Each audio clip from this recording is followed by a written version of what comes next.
We have sanitized the past, wrapping it in velvet and folklore, transforming the brutal architecture of survival into a fairy tale. You picture the execution as a scene from a heroic film, a defiant speech, a quick and noble death, a final cry for freedom that echoes through the ages. But this is a fantasy, a dangerous lie we tell ourselves to soften the edges of history. The true story of William Wallace's end was not a swift martyrdom. It was a masterpiece of horror, a meticulously designed, state-sponsored spectacle of human deconstruction. It was a punishment so calculated in its cruelty, so theatrical in its performance, that it was intended to eclipse the very crime it sought to punish. King Edward I of England, a monarch of terrifying intelligence and limitless wrath, crafted Wallace's death not merely as retribution, but as a symphony of suffering, a message written in blood and viscera that would be seared into the collective consciousness of a nation for generations. What transpired on that sweltering August day in 1305 was not justice. It was a public vivisection, the systematic dismantling of a man's body and soul before a jeering, bloodthirsty crowd. To understand the full gut-wrenching horror of that day, we must strip away the centuries of myth and romanticism and stare directly into the abyss of what it meant to defy king in an age when the line between law and butchery had been deliberately and completely erased. This is the story of how a state, in its quest to destroy a man, ended up immortalizing him through an act of supreme and unforgettable savagery, a horror far more savage than you can possibly imagine. To truly comprehend the agonizing end of William Wallace, one must first grasp the world that forged him and the king who destroyed him. The late 13th century was an age of iron and ambition, and no monarch embodied this more than Edward I of England. Known to posterity as Longshanks for his imposing height, and to his enemies as the Hammer of the Scots, Edward was a formidable and ruthless ruler. He was a brilliant military strategist, a cunning lawmaker, and a man possessed by a singular vision, a unified Great Britain under his absolute dominion. He had brutally subjugated Wales, dotting its landscape, with a chain of colossal castles that were both fortresses and symbols of his unyielding power. Now his gaze was fixed northward on the fractious and independent kingdom of Scotland. Scotland, in this era, was a nation caught in a storm. The death of its king, Alexander III, followed by the death of his young heir, the Maid of Norway, plunged the kingdom into a succession crisis. Numerous claimants vied for the throne, and in a fateful decision, the Scottish nobles invited Edward I to arbitrate their dispute. It was like inviting a wolf to guard the henhouse. Edward seized the opportunity, not as a neutral judge, but as a predator sensing weakness. He demanded that the Scottish lords recognize him as their feudal overlord, a humiliating submission that effectively stripped Scotland of its sovereignty. He placed John Balliol on the Scottish throne, but he was a king in name only, a puppet whose strings were pulled from London. Edward treated Scotland not as a sister kingdom, but as a rebellious vassal state, a northern province to be exploited and controlled. The indignities mounted. Scottish soldiers were conscripted for Edward's wars in France. English garrisons were established on Scottish soil. The sacred stone of Scone, the ancient coronation seat of Scottish kings, was plundered from its abbey and taken to Westminster as a spoil of war, a final crushing symbol of Scotland's subjugation. The Scottish people, proud and fiercely independent, simmered with a resentment that was bound to boil over. Into this cauldron of national humiliation stepped William Wallace. He was not a great lord from a powerful clan. He was a minor knight, a man of the gentry, whose personal history was steeped in the violence of the English occupation. Legend holds that his own father had been killed by English soldiers, and his wife murdered for helping him escape their clutches. Whether these stories are literally true or not, they speak to a deeper truth. Wallace's rebellion was born not of cold political calculation, but of white-hot personal rage and a profound sense of injustice. He was a man who had been pushed too far, a man with nothing left to lose, and that made him infinitely dangerous. While the Scottish nobility dithered, compromised, and submitted, Wallace acted. He gathered a small band of followers and began a campaign of guerrilla warfare, a series of lightning raids against English outposts. His audacity was electrifying. He was a symbol of resistance in a land that had forgotten how to resist. His legend grew with every successful ambush. But it was at the Battle of Stirling Bridge in 1297 that the myth of William Wallace was forged in steel and blood. He and his co-commander Andrew Moray faced a vastly superior English army. The English, arrogant and contemptuous of the Scottish rebels, began to cross a narrow wooden bridge. Wallace waited. He held his nerve, letting a significant portion of the English heavy cavalry and infantry trap themselves on the northern bank. Then he gave the order to attack. The result was a slaughter. The Scottish spearmen, formed into impenetrable formations known as schultrons, annihilated the trapped English forces. The bridge collapsed, drowning hundreds more. It was a stunning, impossible victory.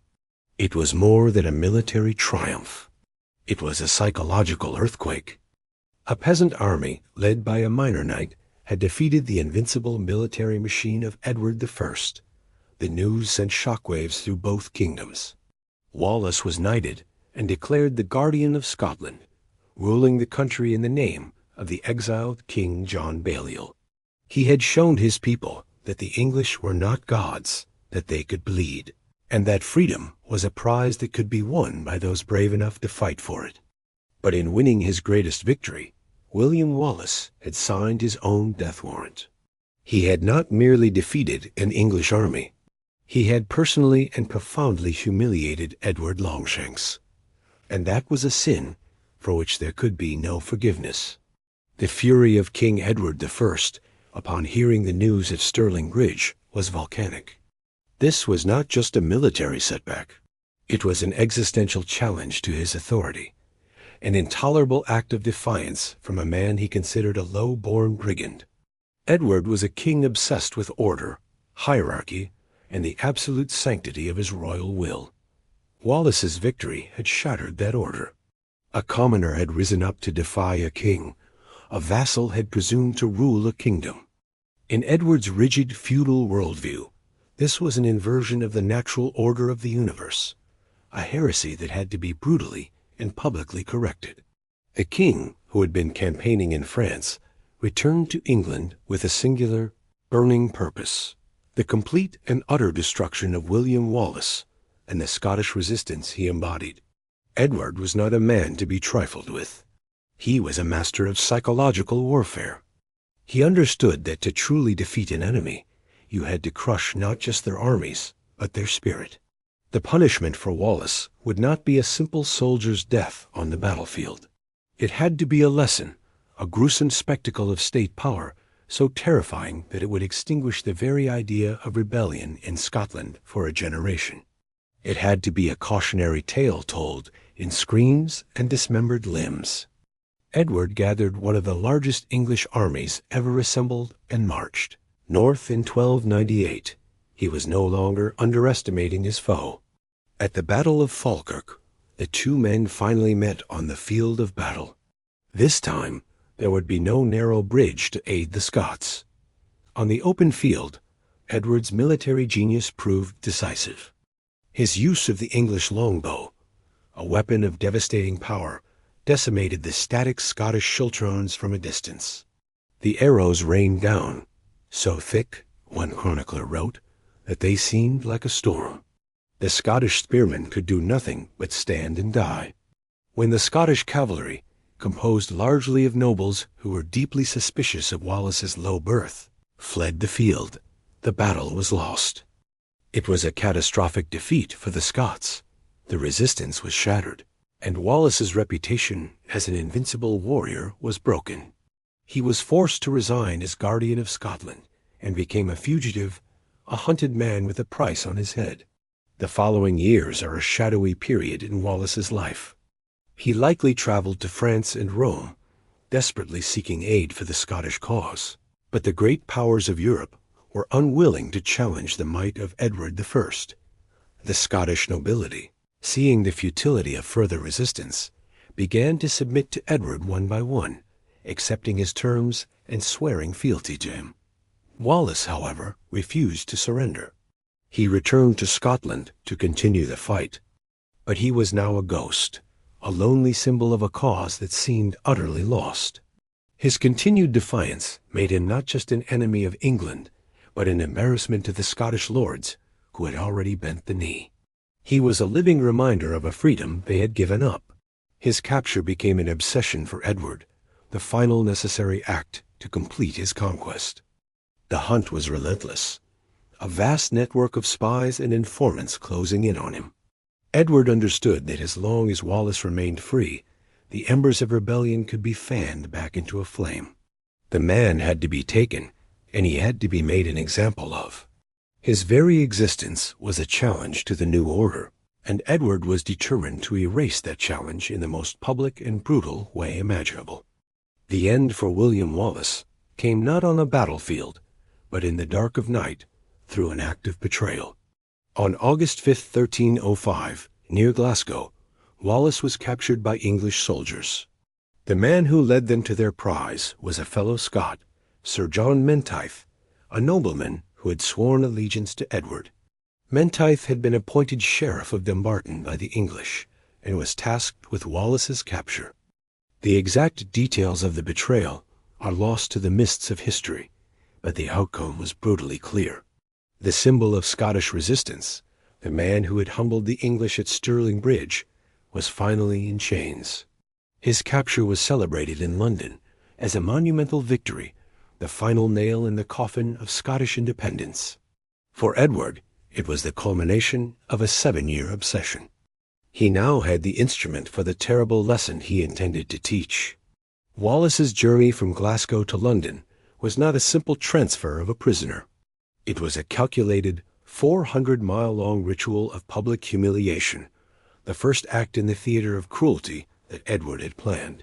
He was bound hand and foot and paraded through the towns and villages of England. The intention was to strip him of his heroic mystique, to transform him from a feared warrior into a pathetic spectacle. Crowds gathered to jeer and mock the Scottish traitor, the monster of the North, now brought low and helpless. For Wallace, this journey must have been a profound psychological torment, a slow-motion ordeal designed to break his spirit before his body. By the time he arrived in London on August 22nd, exhausted and degraded, a massive crowd was waiting.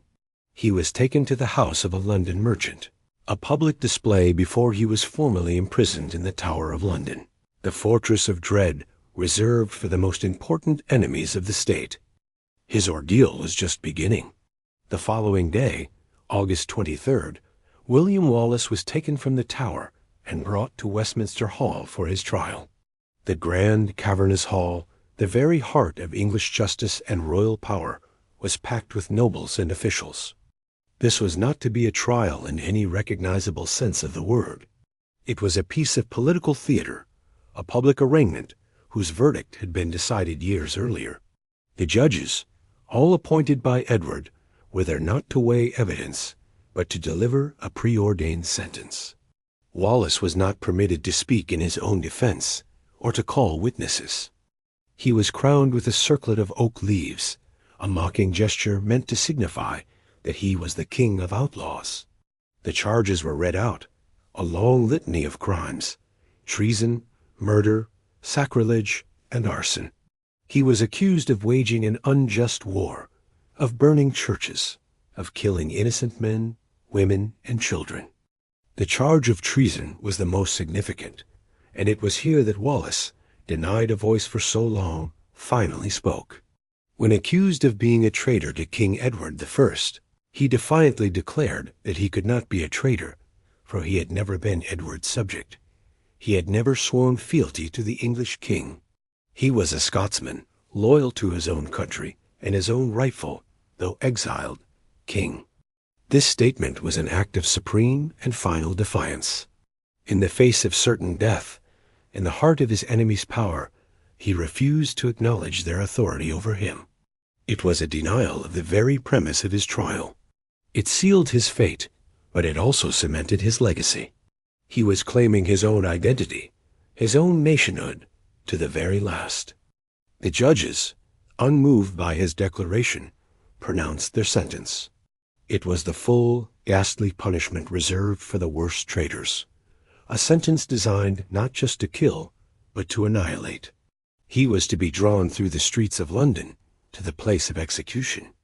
There, he would be hanged by the neck, but cut down while still alive. While still conscious, his private parts would be cut off and his abdomen sliced open. His bowels and entrails would be pulled from his body and burned before his eyes. Only then, after this unimaginable agony, would his head be struck from his body. And finally, his lifeless corpse would be divided into 4 parts. Each stage of this sentence was laden with heavy, brutal symbolism. The drawing by a horse was a punishment of ultimate degradation, treating him as less than human. The hanging was to show his rejection by society. The disemboweling was a punishment for his treacherous thoughts, believed to reside in the bowels. The burning of his entrails was to symbolize the cleansing of his evil from the world, and to deny him a complete body for resurrection on Judgment Day. The beheading was the final merciful release, and the quartering was the ultimate negation, the scattering of his very being. It was a sentence of total obliteration, designed to erase a man from the face of the earth. But history, in its profound irony, would prove that such an act does not erase a man. It makes him eternal. The morning of William Wallace's execution dawned hot and clear. A public holiday had been declared. The city of London was in a state of frenzied, carnivalesque excitement. This was the ultimate public spectacle, a real-life drama of crime and punishment, and no one wanted to miss it.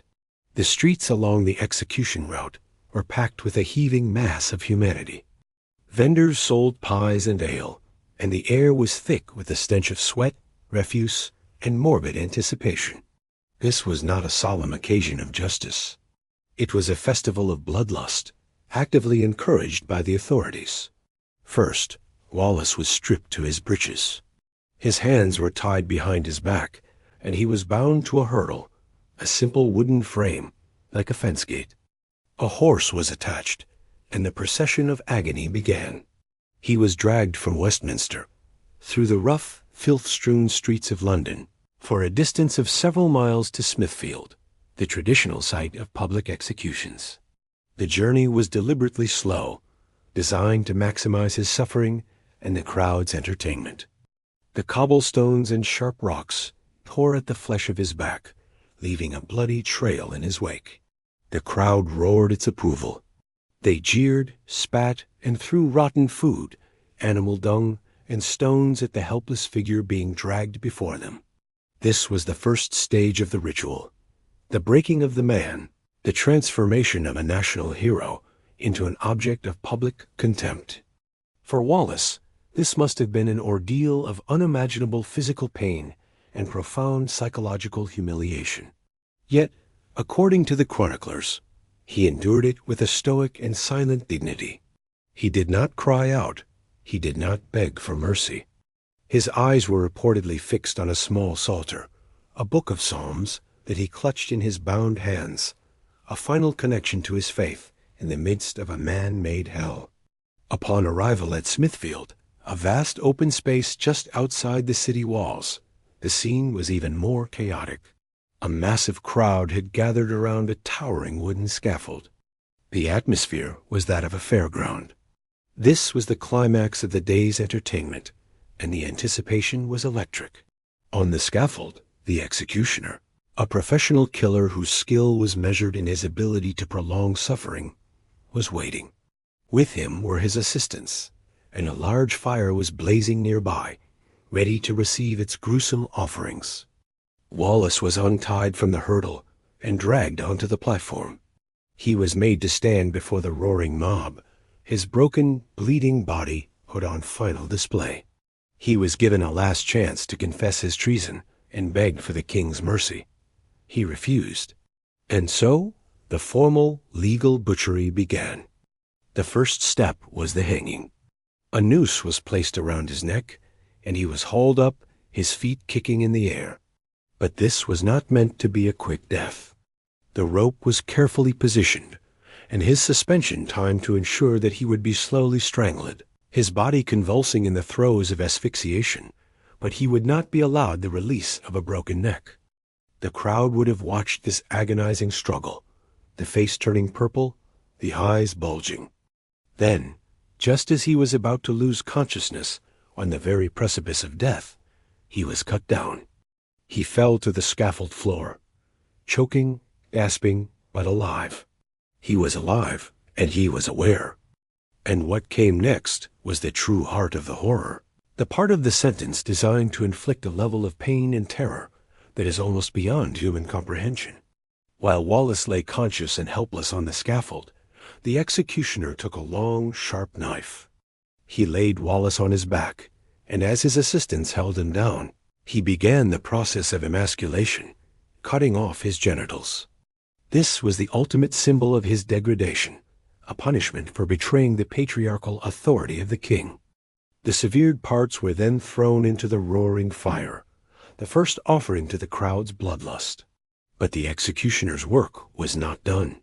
He then sliced open Wallace's abdomen, from his sternum to his groin. With his bare hands, he reached into the open wound and began to pull out Wallace's internal organs, one by one. The crowd would have seen the steaming, bloody coils of his intestines, his liver, his heart. According to the horrifying logic of the sentence, each organ was held up for the mob to see before being cast into the fire. Wallace was being forced to witness his own disembowelment. The screams of a man being subjected to this level of agony are said to be unlike any other sound, a primal shriek from the deepest abyss of human suffering. Throughout this entire, protracted ordeal, the executioner's skill was paramount.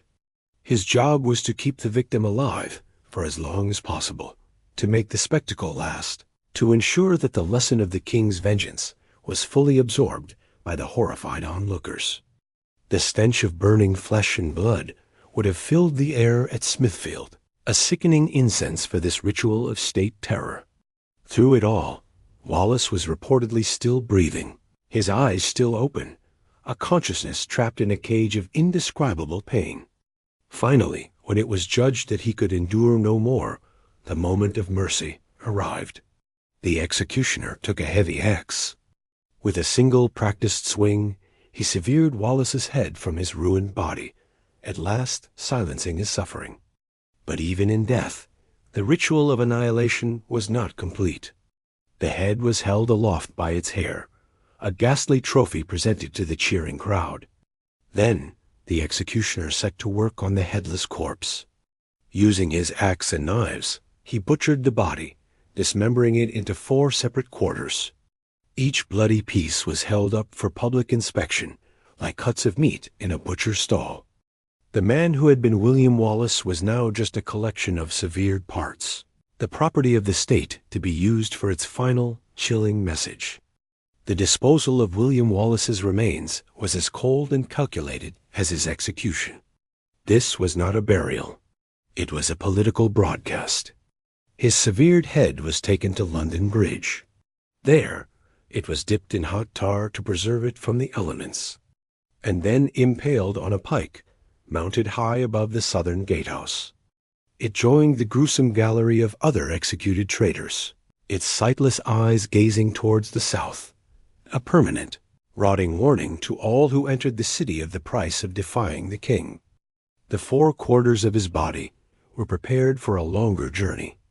They were sent to the 4 corners of his homeland, a deliberate and symbolic act of psychological warfare against the Scottish people.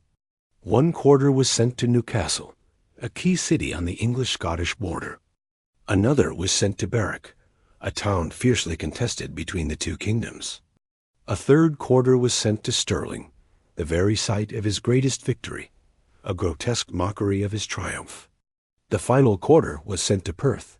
In each city, the dismembered part of his body was put on public display, likely hung from the city gates or walls. The message from Edward I was brutally, unmistakably clear. "This is what happens to your heroes," it said. "This is what happens when you dare to challenge me. This is what is left of your guardian. Look upon it and despair." It was an act of supreme political terror, using the dismembered corpse of a national hero as a tool of intimidation. Edward believed that this gruesome display would break the will of the Scottish people, that the sight of their champion butchered and scattered across the land would extinguish any remaining embers of resistance. He had used the full terrifying might of the state to not only kill a man, but to obliterate him, to deny him the dignity of a grave, and to turn his very body into a monument of his own power. In the immediate aftermath, it seemed that Edward's brutal strategy had worked. The sheer, savage horror of Wallace's execution sent a wave of terror through Scotland. The resistance, which had already been weakened, seemed to collapse entirely.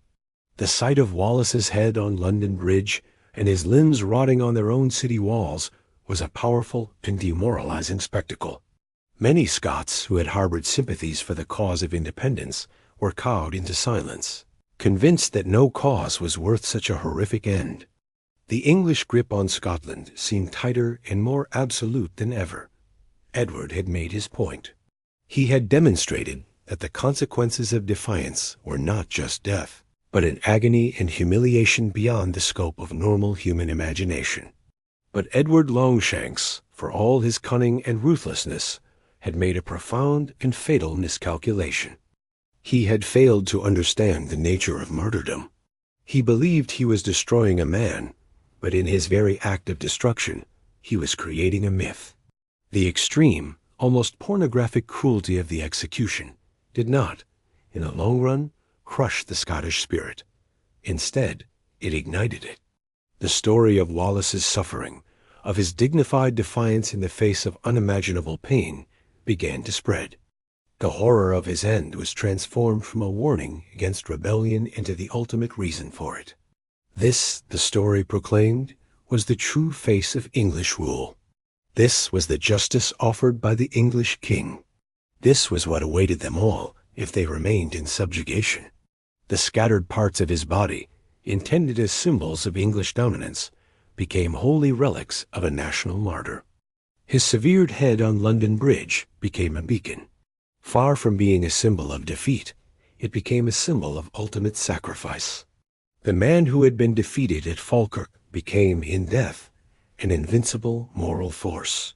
The most significant figure to be moved by this transformation was Robert the Bruce, the leading Scottish claimant to the throne. The Bruce had a history of playing both sides, of switching his allegiance between the Scots and the English. But the savage execution of Wallace appears to have been a turning point. He saw in Wallace's fate the endgame of submission to Edward.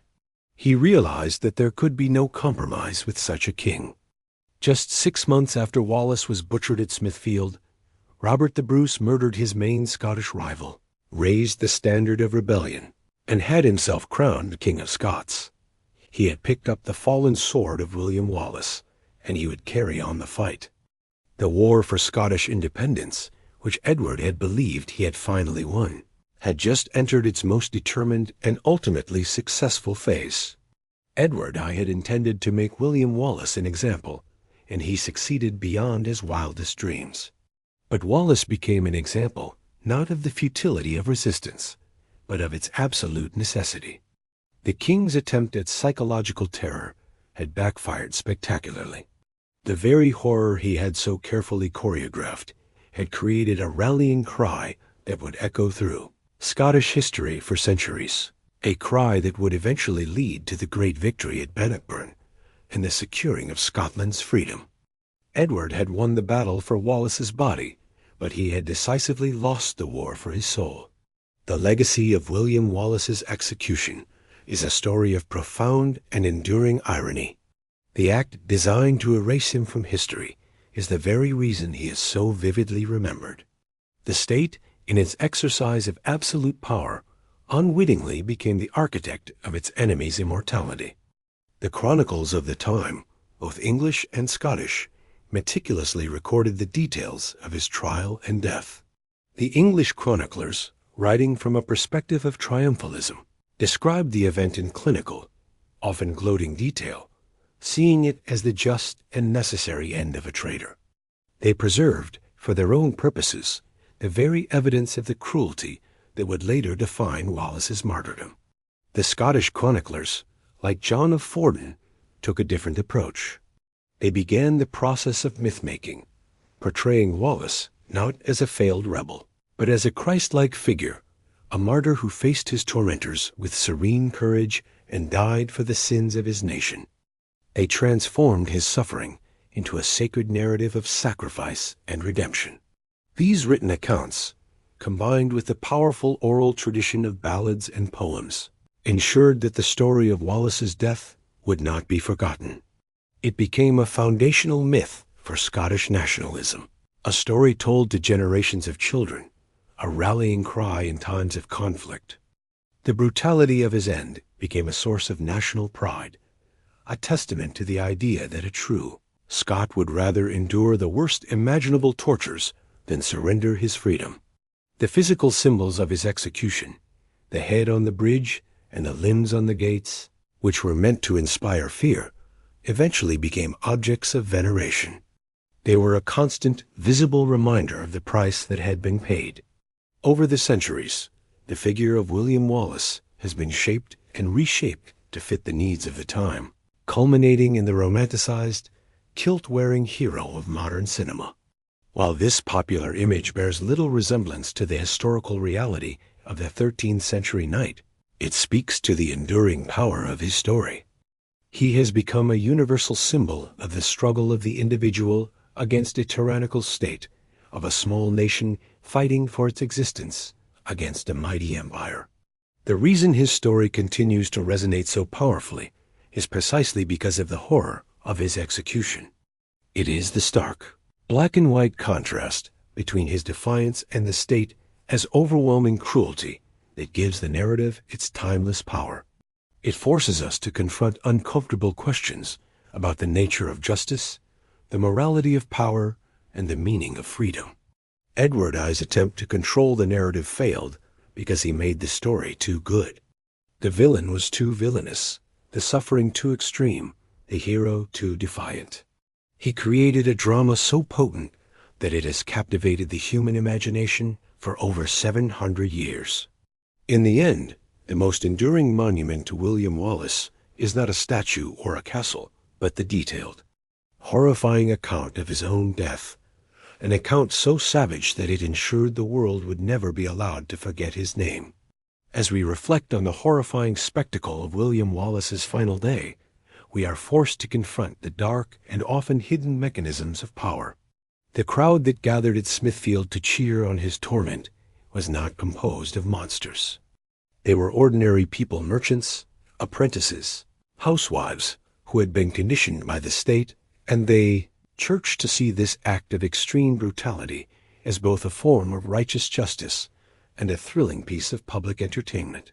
Their bloodlust was not an aberration. It was a state-sanctioned, communal activity.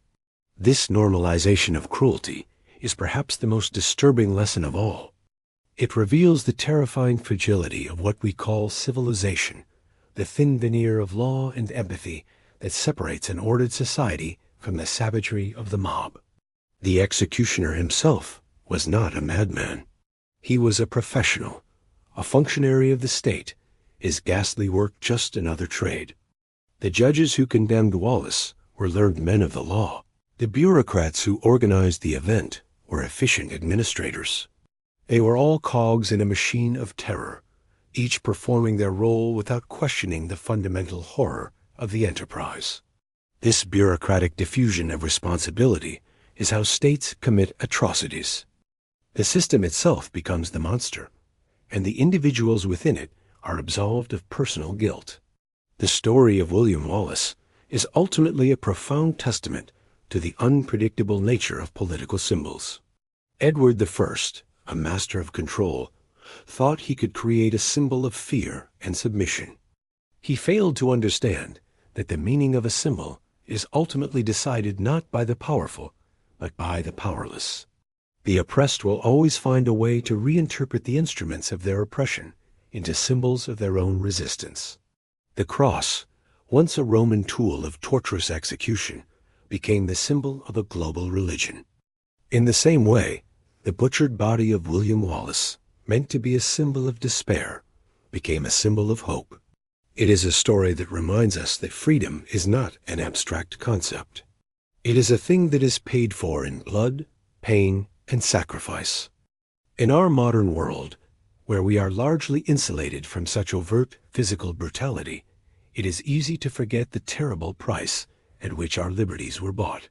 The ordeal of William Wallace serves as a visceral, gut-wrenching reminder that the principles of self-determination and national identity are not just words in a textbook.